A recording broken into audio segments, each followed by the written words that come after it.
नमस्कार. प्रकाश on basics वर आपलं स्वागत आहे. आपण न्यूक्लिअर एनर्जीचा वापर कसा केला जाऊ शकतो याची चर्चा करत होतो.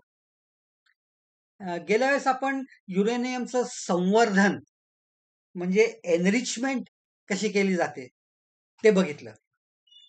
मग आता त्यातनं ऊर्जा निर्मिती कशी केली जाते हा पुढचा टप्पा आहे.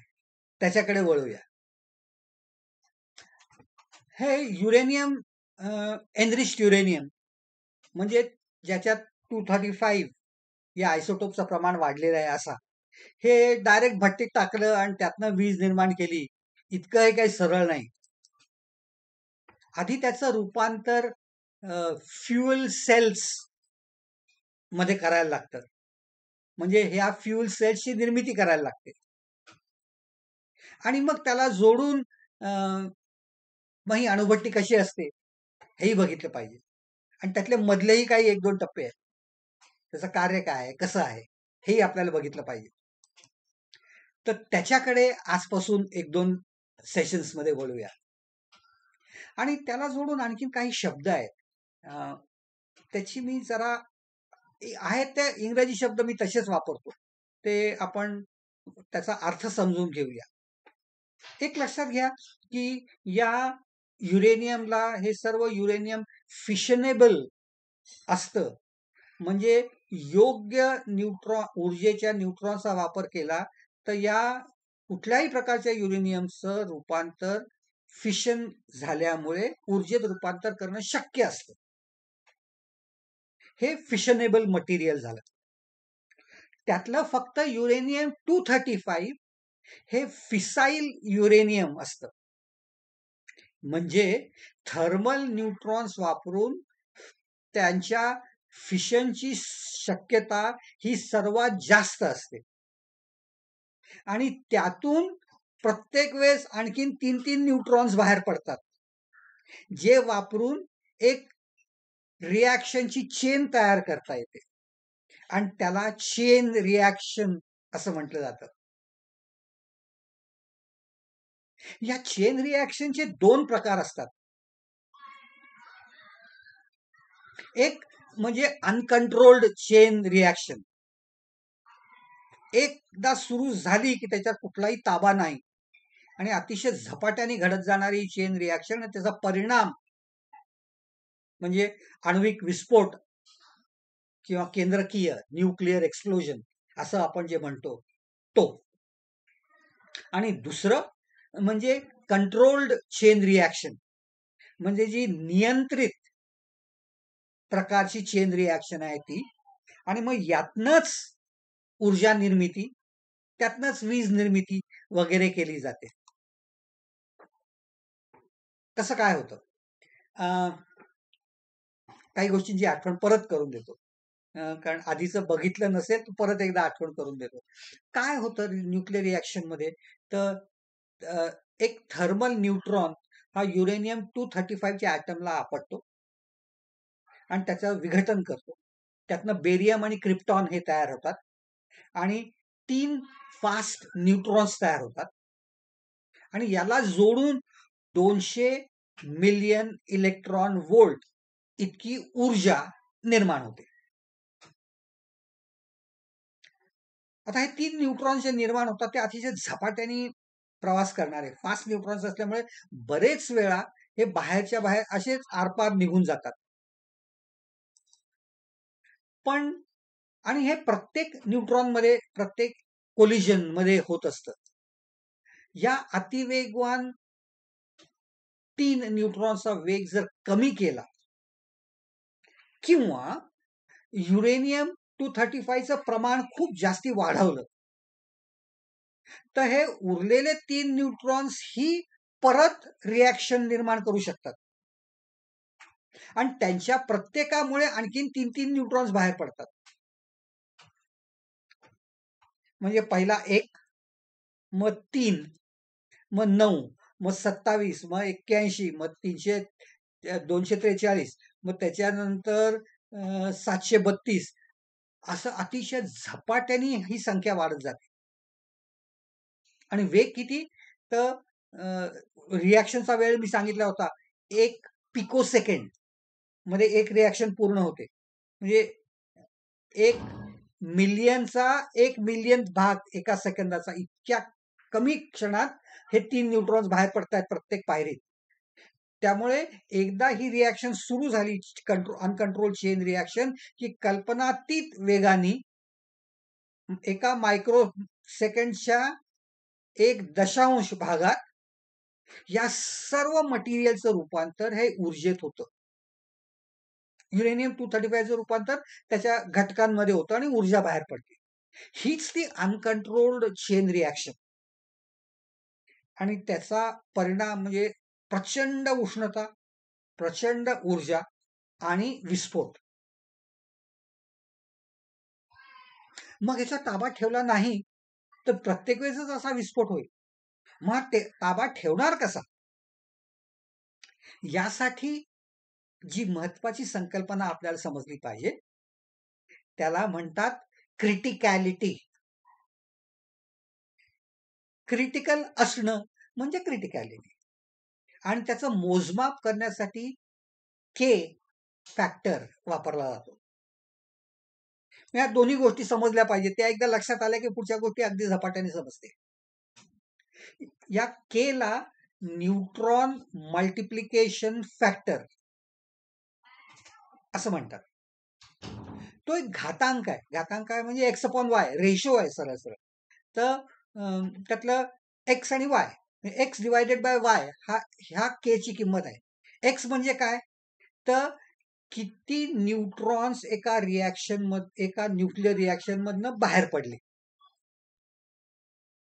आणि वाय म्हणजे किती न्यूट्रॉन्समुळे हे विघटन प्रक्रिया किंवा रिॲक्शन सुरू झाली. साधे आकडे आहेत. एकाचं सांगितलंय, एकामुळे 3 बाहेर पडतायत, पण आपण एक घेऊ शकत नाही. म्हणून साधा आकडा घेऊया की 100 न्यूट्रॉन्स सुरुवातीला असले आणि त्यातनं जर 300 बाहेर पडले तर के ची किंमत ही 300 भागिले 100 म्हणजे 3 इतकी आहे. जर 100 पेक्षा कमी बाहेर पडले तर या रेशोची किंमत समजा 80च बाहेर पडले तर 80 भागिले 100 इतकं होईल म्हणजे 0.8 इतकी किंमत होईल, म्हणजे 1 पेक्षा कमी होईल. आणि 100 आत आले आणि 100 बाहेर पडले तर ही संख्या 100 भागिले 100 म्हणजे 1 इतकी आहे. त्यामुळे के ची किंमत ही 1 पेक्षा जास्ती किंवा 1 पेक्षा कमी असणं शक्य आहे. के पेक्षा किंमत कमी असेल म्हणजे 100च्या मुळे फक्त 80च बाहेर पडत असतील तर या स्थितीला सब क्रिटिकल के असं म्हटलं जातं. सब म्हणजे कमी, क्रिटिकल पेक्षा कमी किंमत असलेला सब क्रिटिकल. जर अशी स्थिती असेल तर संख्या न्यूट्रॉनची कमी कमी होत जाणार आहे, म्हणजे रिॲक्शन मंदावत जाणार आहे. म्हणजे तापमान जे निर्माण होत होतं ते कमी कमी होत जाणार आहे आणि त्याच्यामुळे त्यातनं बाहेर पडणारी ऊर्जा ही कमी कमी कमी कमी होत जाणार आहे. म्हणजे के ची किंमत कमी असेल तर रिॲक्शन थंडावते. जर के ची किंमत 1 पेक्षा जास्ती असेल तर त्याला सुपर क्रिटिकल स्टेट असं म्हणतात. क्रिटिकल पेक्षा वरची पायरी. म्हणजे 100 आत आले आणि 200 न्यूट्रॉन बाहेर पडले तर ह्याचा परिणाम असा की रिॲक्शनचा वेग वाढत जाणार आहे, त्यातनं बाहेर पडणारी ऊर्जा वाढत जाणार आहे आणि त्यातनं निर्माण होणारी उष्णता जास्ती वाढेल, त्यातनं निर्माण होणारी वीज पण वाढेल.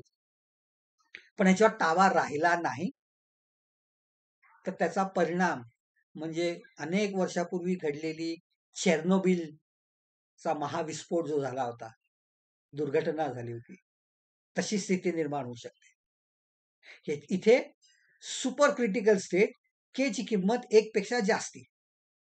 आणि जर या रिॲक्शन मध्ये के ची किंमत 1 इतकी असेल म्हणजे 100 थर्मल न्यूट्रॉन्स आत आले आणि त्यातनं बाहेर पडणारे न्यूट्रॉनचं प्रमाण 100च असेल तरी रिॲक्शन आहे त्या वेगातच चालू राहील तेवढीच ऊर्जा बाहेर पडत राहील आणि त्यातनं तेवढीच उष्णता निर्माण होऊन विद्युत निर्मिती करता येईल. हा क्रिटिकल किमतीचा भाग, के ची व्हॅल्यू क्रिटिकल आहे. मग हा ताबा कसा ठेवला जातो? तर काही रॉड्सचा वापर करून या के च्या किमतीवर नियंत्रण ठेवता येतं. रॉड्स काढून किंवा आत घालून ही किंमत कमी करता येते किंवा वाढवता येते. कसं? हे आपण रिॲक्टरच्या वेळेस रिॲक्टरचं कार्य कसं होतं त्याच्या वेळेस बघूया. मगाशीच मी आणखीन एक गोष्ट सांगितली की ते युरेनियम उचललं आणि भट्टीत टाकलं आणि त्यातनं त्याला सब क्रिटिकल किंवा क्रिटिकल स्टेटमध्ये आणलं आणि ऊर्जा काढली. इतकं सोपं हे प्रकरण नाही. कारण वाटेल तेवढं युरेनियम घेऊन आत टाकता येत नाही. मग या एनरिच युरेनियमची ही पुढची पायरी आहे आणि त्याचं रूपांतर फ्युएल सेल्स मध्ये करायला लागतं. आपण इलेक्ट्रिसिटी बद्दल बोललो होतो तेव्हा नॉर्मल सेल्स किंवा बॅटरीज बद्दल बोललो होतो. ते केमिकल सेल्स असतात. त्याच्यात केमिकल रिॲक्शनचं रूपांतर विद्युत ऊर्जेत करता येतं. हे न्यूक्लिअर फ्युएल सेल्स आहे आणि त्याच्या घरी बनवता येत नाही. त्याला वेगळी फॅक्टरी लागते, वेगळी रचना लागते, वेगळी पद्धत लागते. अर्थात यात पहिली पायरी म्हणजे रिॲक्टर ग्रेडचं युरेनियम घ्यायचं. रिॲक्टर ग्रेडचं युरेनियम म्हणजे मी गेल्या वेळेस सांगितलं होतं तसं युरेनियम 235चं एनरिच प्रमाण त्यातलं 3 ते 5% असतं. 20% कमी असतं त्या रिॲक्टरच्या प्रकारानुसार. आणि हे युरेनियम हे ऑक्साईडच्या स्वरूपात असतं. UO2 किंवा U3O8 च्या स्वरूपात असतं आणि ही अतिशय बारीक अशी काळपट पावडर असते. मग ही एका ऑर्गॅनिक बाइंडर मध्ये मिसळली जाते आणि त्याला सिंटरिंग करतात. ही एक इंडस्ट्रियल प्रोसेस आहे. सिंटरिंग म्हणजे खूप तापमान वाढवायचं आणि त्याच्यावर खूप दाब द्यायचा आणि या पावडरचं रूपांतर गोळ्यात करून त्याचे पेलेट्स बनवायचे. हे प्रोसेस म्हणजे सिंटरिंग. म्हणजे हे पेलेट्स लहान असतात हो. 1 सेंटीमीटर डायमीटर आणि 1.5 सेंटीमीटर उंची एवढे असे हे पेलेट्स तयार केले जातात आणि त्याची घनता किंवा त्याच्यावर दाब पडेल त्याप्रमाणे त्याची घनता निर्माण होते आणि घनता कुठल्या प्रकारचा रिॲक्टर आहे त्याच्यावर अवलंबून असते. हा खडूचा तुकडा हा एवढा एवढा तो पेलेट असतो. एक पेलेट एवढा असतो आणि या एका पेलेटमध्ये जवळपास 500 किलो कोळशा इतकी ऊर्जा साठवलेली असते किंवा 560 किलो ऑइलच्या इतकी उष्णता याच्यात साठवलेली असते. असं एक पेलेट. मग हातभर असे पेलेट्स घेतले ते भट्टीत टाकले, सुरू रिॲक्शन. असं नाही, त्याच्याही पुढची पायरी आहे. तर हे सर्व पेलेट्स ओल्यासारखे एका झिर्कोनियमच्या नळीत टाकले जातात. झिर्कोनियम हा एक धातू आहे. या धातूत एका ट्यूबमध्ये अंदाजे 30 पेलेट्स टाकले जातात आणि त्याची दोन्ही टोकं सील केली जातात आणि अशी ती नळी पॅक्ट तयार केली जाते. झिर्कोनियम का? तर तिचे 2 कारण आहेत. पहिलं म्हणजे उच्च तापमानापर्यंत जाऊन सुद्धा त्याच्यावर काही परिणाम होत नाही, कुठली रिॲक्शन होत नाही. आणि दुसरी गोष्ट अशी की झिर्कोनियम धातूमधनं न्यूट्रॉन्स हे अतिशय कमी त्रास होत आरपार जाऊ शकतात, सहज आरपार जाऊ शकतात, म्हणून झिर्कोनियम वापरलं जातं. मग असे ट्यूब्स तयार करतात आणि मग या ट्यूब्सचं एकत्रित करून वेल्डिंग करून बंडल बनवलं जातं. कुठला रिॲक्टर आहे त्याच्यावर केवढं आणि कसं बंडल बनवायचं हे ठरतं. पण बहुतेक वेळेस गोल रचना करून आणि त्याला चकत्या लावून हे जवळपास 3 डझन ट्यूब्स अशा ह्या एकत्र करून असं एक बंडल फ्युएल सेल्स तयार केलं जातं. जसं बॅटरीमध्ये किंवा कार बॅटरीमध्ये 1, 2, 3, 4, 5, 6 ओळीत घातले जातात, तसाच प्रकार आहे. असे सर्व तयार करून हे बंडल, फ्यूल बंडल तयार तयार केलं जातं. या प्रत्येक बंडलमध्ये 1,000,000 किलोवॅट आवर इतकी ऊर्जा साठवून ठेवण्याची क्षमता असते, किंवा एवढी ऊर्जा त्याच्यातनं काढून घेता येईल अशी त्याची क्षमता असते. कुठल्या प्रकारचा रिॲक्टर आहे त्यानुसार त्या कॉम्पॅक्टिंग किती केलं जातं हे ठरलं जातं, आणि त्याच्यात किती फ्युएल सेल्स वापरायचे हे ठरलं जातं. टिपिकली अशा रिॲक्टर्समध्ये जवळपास 500 किंवा खरं तर रचनेप्रमाणे 480 अशा ह्या ट्यूब्स टाकल्या जातात, आणि मग त्या रिॲक्टरचं डिझाईन तयार केलं जातं. न्यूक्लिअर रिॲक्टर्समध्ये आजकाल एक नवीन प्रकारचं फ्यूल वापरलं जातं. या पेलेट्सच्या ऐवजी याला ट्रायसो पार्टिकल्स असं म्हटलं जातं. ट्राय स्ट्रक्चरल आयसोट्रोपिक पार्टिकल्स अशा स्वरूपात युरेनियम 235 ची रचना केली जाते. 3 थर वापरून हे तयार केलं जातं आणि त्याचा वापर केला जातो. त्याचं कारण असं आहे की ही रिॲक्शन एकदा पूर्ण झाली की बेरियम आणि क्रिप्टॉन तयार होत असताना त्याचा आकारमान बदलतो, आणि पेलेट्स जर असतील तर ते प्रसरण पाहून काही अडचणी येऊ शकतात. त्याच्याऐवजी जर हे या पार्टिकलच्या स्वरूपात असतील तर मॅन्युफॅक्चरिंग प्रोसेस सोपी होते, आणि ते एक्सपान्शन ची काळजी या पार्टिकल साईजमुळे घेतली जाऊ शकते. म्हणून या ट्रायसो पार्टिकलचा वापर आताच्या अगदी नवीन टाईपच्या रिॲक्टर्स मध्ये केला जातो. आणखीन एक गोष्ट लक्षात घेतली पाहिजे, ती म्हणजे हे जे नवीन फ्यूल सेल्स सिलेंड्रिकल तयार झालेले आहेत, म्हणजे वापरायच्या आधी, यात आजूबाजूला न्यूट्रॉनचं प्रमाण खूप कमी असतं, त्यामुळे यातली रिॲक्शन जवळपास नसल्यासारखीच असते. त्यामुळे रेडिओ ऍक्टिव्हिटी जवळपास नाहीच. त्यामुळे हाताळण्याला फारशी अडचण येत नाही. त्यामुळे ट्रान्सपोर्ट करणं किंवा रिॲक्टर पर्यंत नेणं याच्या काही फारशी अडचण येत नाही. आणि मग तिथे एकदा पोचल्यानंतर न्यूट्रॉन्सचा वापर करून ऊर्जा निर्मिती सुरू केली जाते, आणि ही फ्यूल बंडल्स ही जवळपास 5 वर्षापर्यंत काम करतात. त्यातनं ऊर्जा बाहेर पडत राहते, आणि मग त्यातलं युरेनियमचं प्रमाण कमी झालं की त्याला डिप्लिटेड युरेनियम असं म्हटलं जातं. पण जेव्हा ही रिॲक्शन संपत येते आणि जर युरेनियमचा वापर संपत येतो, तोपर्यंत यातली रेडिओ ऍक्टिव्हिटीचं प्रमाण प्रचंड वाढलेलं असतं, आणि ते आजूबाजूच्या लोकांसाठी, माणसांसाठी, सगळ्यांसाठी अतिशय घातक असतं. त्यामुळे त्याची नंतर विल्हेवाट लावणं या उरलेल्या संपलेल्या इंधनाची, हे अतिशय गुंतागुंतीचं आणि खर्चिक, वेळ खाणारं प्रकरण आहे. हा एक अभ्यासाचा एक पूर्णपणे वेगळा मुद्दा आहे. त्यामुळे त्याच्या भानगडीत मी आत्ता या स्टेजला पडणार नाही. तर असं हे युरेनियमच्या फ्यूल सेल्सची रचना आणि त्याची क्रिटिकॅलिटी. एकदा ही गोष्ट समजली की ह्या युरेनियमच्या राक्षसावर ताबा कसा ठेवता येईल हे ठरलं, की मग त्याच्याकडनं काम कसं करून घ्यायचं, ऊर्जा निर्माण कशी करून घ्यायची हे आपल्याला शिकता येईल.